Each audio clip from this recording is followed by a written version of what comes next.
Welcome back. As I mentioned, we have Jeff Parker in the house. Hi, how are you? Good morning. Nice to see you. Did you have a good weekend? We had a great weekend, actually. Thank you. Good. Yeah, the weather, we're in nice air conditioning, and hopefully people do have some air conditioning going. Warming up again out there. Next couple of days. We just can't quite get to the fall weather, I think. But it was beautiful over the weekend. It was. So you've got a couple of things to go over with us today, and we'll start out with some COVID update. So with regards to COVID, we have some good news in the sense that our numbers from last week are steadily going down. Still a lot of cases, 1,000 cases, but we were at 1,500 last week, so we're down 500 cases, so that's good. And both our hospitalizations and ICUs are a little bit lower than they were last week. So they are steadily going down. That's the good news. Unfortunately, 8 fatalities that were reported over the last weekend.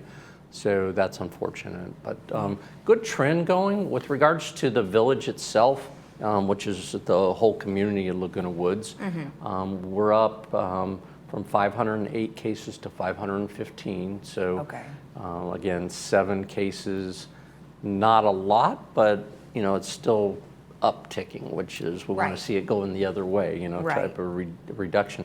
Fatalities in the zip code area stayed the same, so that's good. But one of the real positive things, and you can see this if you go dive into all the details that they have on their website, we're now within our zip code at 86.8% fully vaccinated, 93.2% with at least 1 dose.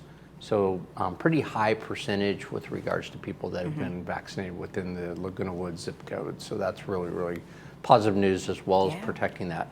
And then the last thing I wanted to mention is there's a lot of talk out there about the booster shot. The FDA subcommittee has made a recommendation. Now it goes to the full FDA and then on to the CDC about looking at booster shots for 65 and over, and or if you have an immune deficiency. So we'll see if that still plays out. We anticipate hearing in probably the next 2 to 3 weeks what the final recommendation will be. And then again, we're basically saying, hey, contact your physician, go to Rite Aid, Walgreens. All of those facilities are going to have the booster shot and it'll be free. So we'll encourage people to go out and do that once it's recommended on who should get it. Well, right, and there's also, you sort of wonder at what point are you supposed to get that?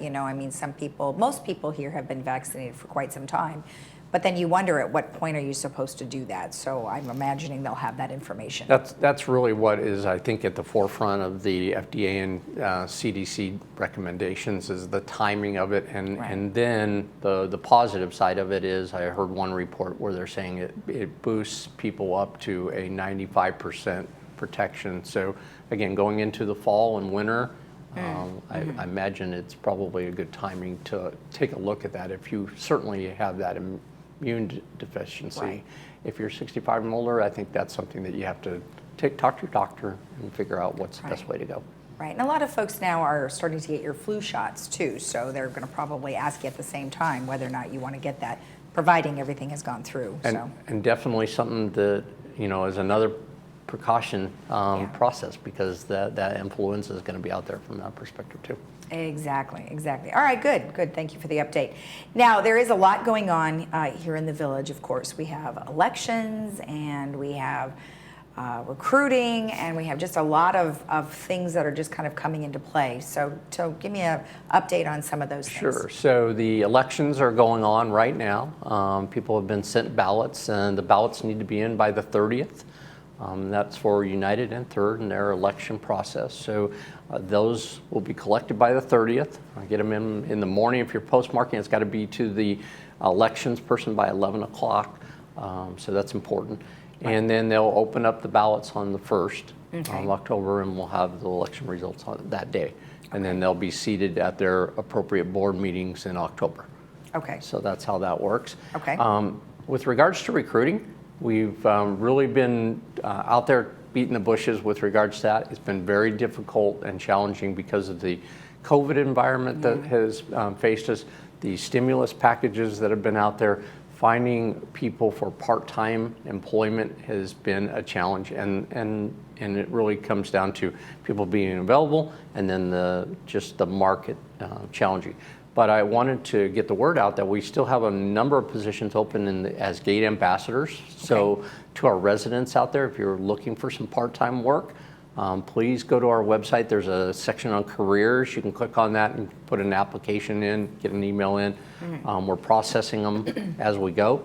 We've had a pretty good recent influx of people that have applied, but we want to get more. So to our residents out there, if you're interested in being a gate ambassador or a part-time recreation person, any part-time position that our residents would be interested in, just get an application into us, and we'll take a look at that, and that'll help us out a great deal. So let's talk about a gate ambassador job. So for instance, if someone was worried about, well, I don't know if I want to be around other people or that kind of, is a gate ambassador an individual job where there's just one person at a time? We usually have 2 people at the gates, primarily. Sometimes there's 1 person, depending on the shift and the time frame. But generally there's 2, because we're actively working with people that are coming in. Yes. And then also we're taking calls at the same time with regards to people that are not used to using Dwelling Live, even though we want to get people using Dwelling Live. So if you have a guest that's coming in, calling the gate, and they're logging it in, so when that guest comes in, they have appropriate pass to get in. So it's a challenging activity. We're also the same thing with regards to our security department, looking for people in full-time in that. That and recreation, those 2 areas have been our biggest struggle with regards to finding people, and especially in the numbers that we want, because when we closed down all the facilities, we were talking about over 80 employees that we lost. And so regaining all of those employees so that we can get back to full operations is what our efforts been. And we've been really, really struggling with that. But we'll continue. The more we can hire, the more we can add hours to our operation. I've heard a lot of this, and it's so baffling, actually, because many of the stimulus monies have gone away, and people do need jobs. How are they paying their bills? I don't understand. I think one of the biggest things that I read about is that people are looking for other opportunities from their old jobs. So there's a lot of this. I've decided to terminate my old position because I think there's more activity out there. And so there's people doing that kind of a switch. I think that people who have stayed home also are saying, hey, I like being at home, so I don't want to go back to an office setting. And those people are either looking for jobs that they can do from their home, or they've decided, hey, the cost of babysitting and all of those things, I can do. Childcare's huge. I can take care of my family, and on the cost-benefit ratio, it may be equal, maybe a little bit of a loss, but as long as they have an income coming in from some source, they feel comfortable doing that. So all of those are challenges that we're facing, and how do we engage these people to even get into the process so that we can talk to them about the advantages of working here. Right. Well, are some of the positions that are available kind of a hybrid, where maybe you could work out of your home some days but come in on others? I don't know about recreation, because I think recreation, you physically have to be here to do stuff, events.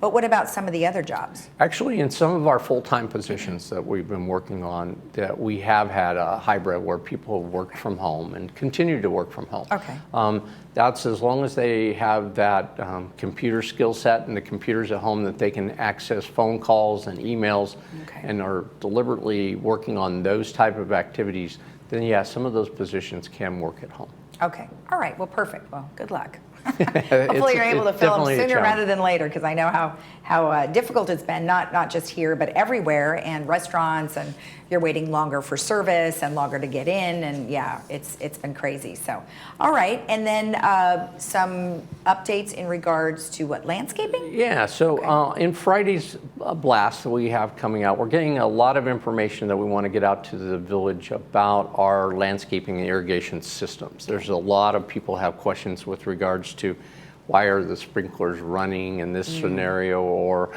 how does it really work? And we want to educate our community to understand how our irrigation system works, how it has moisture detections, and so the type of soil that we have, where you have to in a sense, overwater sometimes to make sure it absorbs in there to keep the grass green. You can't do it just for 5 seconds and then Right. not work. So this printout and this program that we're going to introduce on Friday will answer a lot of those questions, I believe, for our residents. And this has been a ongoing program that Kurt Wyman and out of landscaping has set up, and working with the landscaping committees from both United and Third to get this information out there and make sure our residents understand. And one thing that I think everyone should remember is on that water, it is reclaimed. That is recycled water, is it not? A lot of the water that we use is reclaimed water. It's Yeah. it's not potable water. So that's a lower cost, which is more effective, and we want to continue to always do that as much as possible. And upgrading our irrigation systems as well in the future, so that we can have a scenario where we can catch any major leak that's happening at a major pipeline breaks or something like that. We can shut the water off. A single sprinkler, that's a little bit different, especially when it comes on the weekend. We're trying to evaluate whether or not the cost effectiveness of having a call-out person come out and spend $100 to fix a $10 item. So we're weighing that right now and evaluating that, but I think this information will provide our residents with a lot of backup that they'll understand where we're at. Okay, and that was the e-blast that went, it was on Friday? On Friday, it'll be Okay. part of that. Okay, perfect. All right. Well, thank you for the update. Appreciate it. It's great to be here. We'll see you next week. All right, and if you're looking for that side hustle, don't forget to go to lagunawoodsvillage.com and look for jobs, because we have plenty available that you can participate in. We'll be right back.